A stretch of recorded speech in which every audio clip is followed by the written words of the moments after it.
औरत की एक चीज़ ऐसी होती है जिसे कभी भी नहीं उतारना चाहिए। अगर कोई पुरुष यह गलती करता है तो उसके गंभीर नतीजे उसे भुगतने पड़ सकते हैं। आपके जीवन में बड़ी परेशानी आ सकती है। आज इसी विषय पर बात करेंगे कि स्नान के समय महिलाएं कौन सी अक्सर गलती कर बैठती हैं जो नहीं करनी चाहिए। वीडियो को अंत तक जरूर देखें और सच्ची श्रद्धा से कमेंट में जय माँ लक्ष्मी हर हर महादेव जरूर लिखें। महिलाओं से जुड़ी एक खास चीज़ है जिसे किसी भी पुरुष को भूलकर भी नहीं छूना उतारना चाहिए। ऐसा करने से जीवन में मुश्किलें आ सकती हैं और दुर्भाग्य पीछा नहीं छोड़ता। हमारे देश में महिलाओं को देवी का रूप माना गया है, माता लक्ष्मी का रूप माना गया है। जहाँ स्त्रियों का सम्मान किया जाता है, आदर किया जाता है, वहीं देवता का वास होता है। जहाँ स्त्रियों का सम्मान नहीं, वहाँ देवता भी नहीं रहते हैं। माँ लक्ष्मी भी रुष्ट हो जाती है। तो आइए जानते हैं कि किस दिन महिलाओं को बाल नहीं धोना चाहिए, किस दिन बाल धोना चाहिए, इसका क्या प्रभाव पड़ सकता है। 8 बजे से पहले स्नान कर लेना चाहिए। 8 बजे के बाद अगर आप कोई महिलाएं किसी कारणवश स्नान नहीं कर पाती हैं तो 12 बजे तक तो अवश्य कर लेना चाहिए, क्योंकि इसके बाद स्नान दानव का होता है, फिर वो दानव श्रेणी में आ जाता है, उसका कोई लाभ प्राप्त नहीं होता है। तो सबसे पहले बात करते हैं बुधवार के दिन।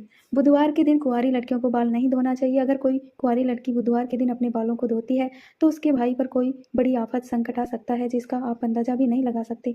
इसलिए बुधवार के दिन कुंवारी लड़कियों को बाल धोने से बचना चाहिए। अगला नंबर आता है बृहस्पतिवार। बृहस्पतिवार के दिन शादीशुदा महिला को अपने बाल नहीं धोना चाहिए, नहीं तो उसके पति की आयु घटती चली जाएगी। शादीशुदा स्त्रियों को भूलकर भी बृहस्पतिवार के दिन अपने बाल नहीं धोने चाहिए और ना ही बृहस्पतिवार के दिन नाखून, बाल आदि काटने चाहिए। ऐसे में आपको बृहस्पतिवार के दिन घर में पोछा भी नहीं लगाना चाहिए, वस्त्र भी नहीं धोने चाहिए। अगर कोई स्त्री ऐसा करती है तो उसके परिवार पर बहुत बड़ी बाधा आ सकती है। अब बात करते हैं सोमवार की। अगर कोई शादीशुदा महिला सोमवार के दिन बाल धोती है तो ऐसा माना जाता है कि उसके परिवार बच्चों पर कोई बड़ा संकट मंडरा सकता है, परिवार में आर्थिक समस्याओं का सामना भी करना पड़ सकता है। सोमवार के दिन बाल धोने से शादीशुदा स्त्रियों को बचना चाहिए। अब बात करते हैं शुक्रवार की। शुक्रवार बहुत ही अच्छा दिन होता है। इस दिन शादीशुदा महिलाएं अपने बाल धो सकती हैं। ऐसा करने से घर में बरकत आती है, सुख समृद्धि बढ़ती है और कोई दोष भी नहीं लगता है। तो शादीशुदा महिलाओं को शुक्रवार को बाल धोती हैं तो उनके पति की धनवान होने की संभावना बढ़ जाती है। अगर किसी कारणवश आप बाल नहीं धो पाए, किसी पूजा व्रत आदि में शामिल होना है तो आप शामिल हो सकती हैं।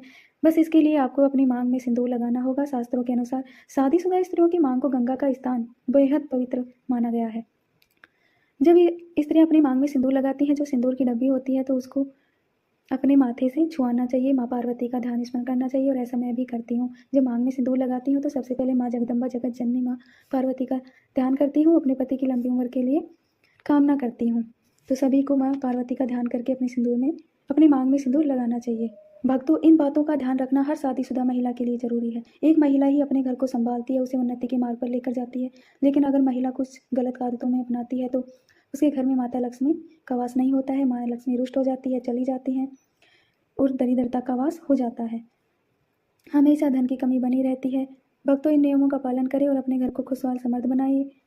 घर को हमेशा साफ सुथरा रखना चाहिए जिससे माता लक्ष्मी का हमेशा के लिए अपने घर में वास हो।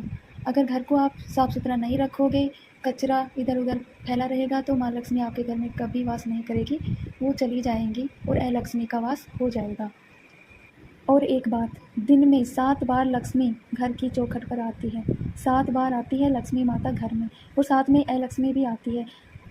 अलक्ष्मी के लिए आप 1 नींबू और 2 हरी मिर्च अपने घर के बाहर रख सकते हैं ताकि वो अपने घर में प्रवेश ना कर पाए। वहीं से नींबू मिर्च खाकर चली जाए, क्योंकि अलक्ष्मी को खटाई बहुत पसंद है तो वो वहीं से चली जाएगी। और घर के मुख्य द्वार पर चप्पल नहीं रखना चाहिए। अगर चप्पल रखते हो तो माँ लक्ष्मी वहीं से वापस चली जाती है, आपके घर में प्रवेश नहीं करती है। तो इन सब बातों का आप ध्यान रखिए।